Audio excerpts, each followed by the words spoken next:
तथा बीमार व्यक्ति, कोई घायल हो गया या बीमार व्यक्ति की देखभाल, उसकी प्राथमिक सहायता करना।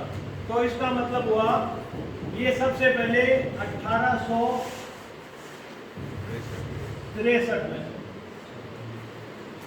सर नाम है हेनरी ड्यूनेंट, जिन्होंने इसकी स्थापना करी, रेड क्रॉस सोसाइटी की। और फिर 1877 में सेंट जॉन एम्बुलेंस की शुरुआत हुई। हमारे पास में घायल व्यक्ति होगा तब हम उसको सहायता दे पाएंगे। घायल व्यक्ति एक हो अनेक हो कोई फर्क नहीं पड़ता है, उसको हमें सहायता पहुंचानी है। इसका मतलब है कि जो उसकी स्थिति पहले थी, मतलब जब वो स्वस्थ था उस स्थिति में उसको ले जाने का प्रयास करना, और अब जो उसकी घायल की स्थिति है उससे उसकी स्थिति को बिगड़ने नहीं दें हम, समझ गए।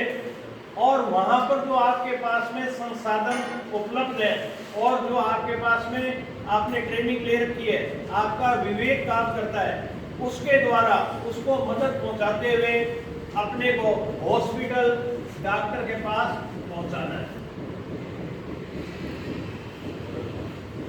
इसके लिए आप 108 की सहायता ले सकते हैं।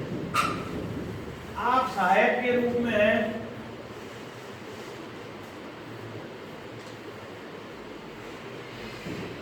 घायल को उसकी स्थिति सही रहे, बिगड़े नहीं, लेकिन हमारी स्थिति भी नहीं बिगड़नी चाहिए। जो सहायता कर रहा है उसकी स्थिति बिगड़नी नहीं चाहिए। बात समझ में आ गई?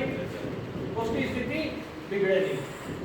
आप घायल को कभी भी छूते हैं पहले तो जरूरी है कि आप अपने, अगर संभव हो तो हाथ धोने के बाद ही छुए और उसका उपचार करने के बाद भी अपने हाथ धो लें, समझ गए।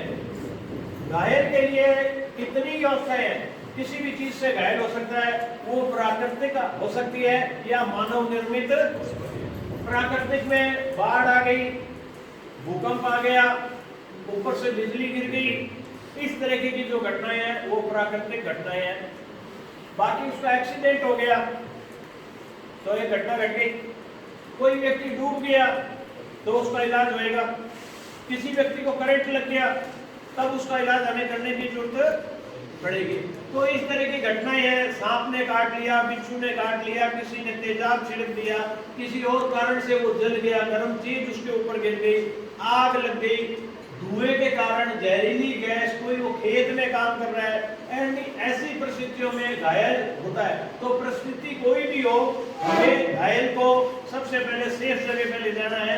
अगर वो चलने की स्थिति में नहीं है तो उसकी वहीं पर हमें को मदद करनी है।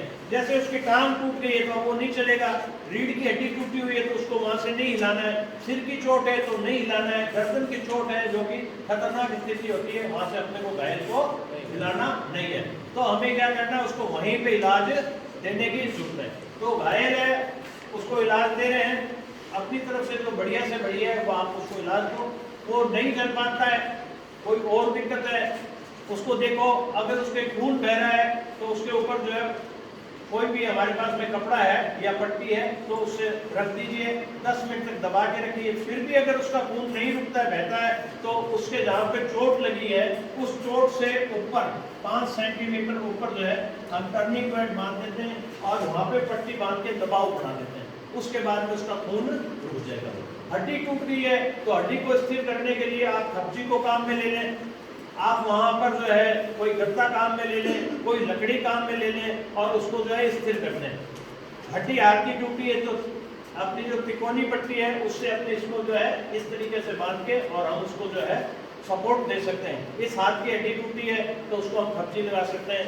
पैर की हड्डी टूटी हुई है तो जहाँ से टूटी है वहाँ पे खपची लगा देंगे, नीचे ऊपर से बांध देंगे, फिर हम दोनों पैरों को एक साथ बांध देंगे, बीच में कोई कपड़ा रख देंगे, नीचे पैर के अंदर 8 के आकार की गांठ लगा देंगे, उसके बाद में घोड़ों से उसको बांध देंगे, फिर ये पेल्विस जो है ये कूल्हे से बांध देंगे और छाती से उसको बांध के ताकि वो हिले नहीं। तो हड्डी टूटी हुई है, खून बह रहा है, तो उसको जो है घायल को इलाज दे देंगे। और 108 को तुरंत बुला के और हॉस्पिटल पहुंचाना है। लेकिन हॉस्पिटल अगर हम समय पे पहुंचा देते हैं, 1 घंटे के अंदर पहुंचाते हैं, उसको गोल्डन आवर कहते हैं।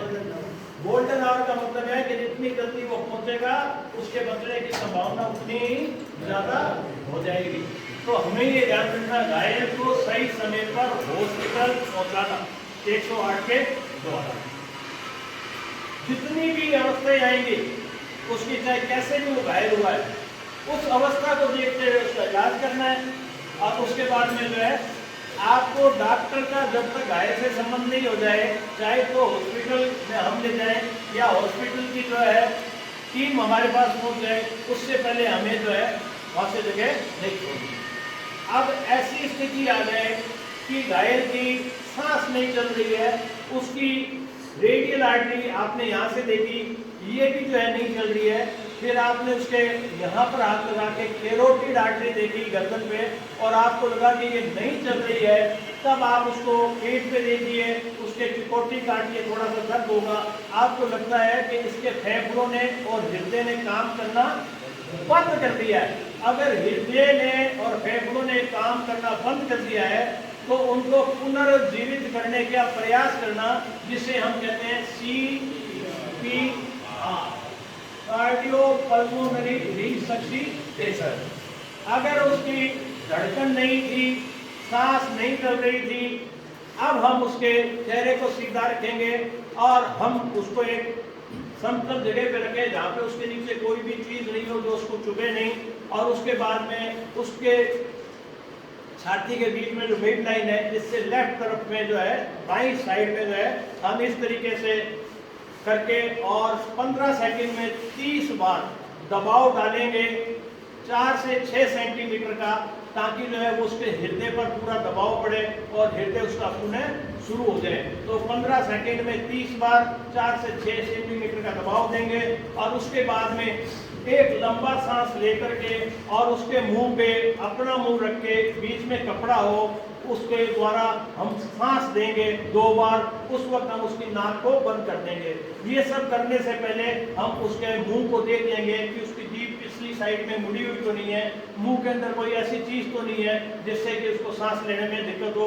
उसको साफ करेंगे और फिर जो है हमने जो क्रिया करी थी, लंबा सांस लेके उसके मुंह पे अपना मुंह लगा के बीच में कपड़ा रख के नाक को बंद करके ठोड़ी को थोड़ा सा ऊंचा करके और रास्ता क्लियर हो जाए एयरवे, और हम जोर से 2 फूंक मारेंगे।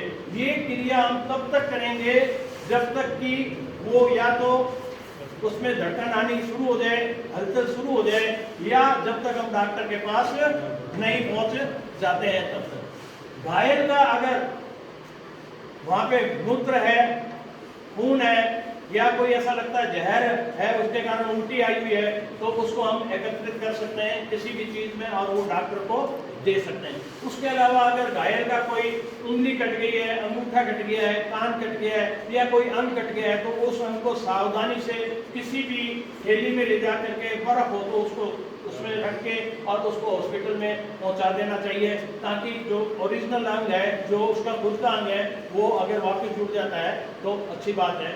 और डॉक्टर को हम सारी बातें सही सही बता देंगे, इसमें हमें डरना नहीं है।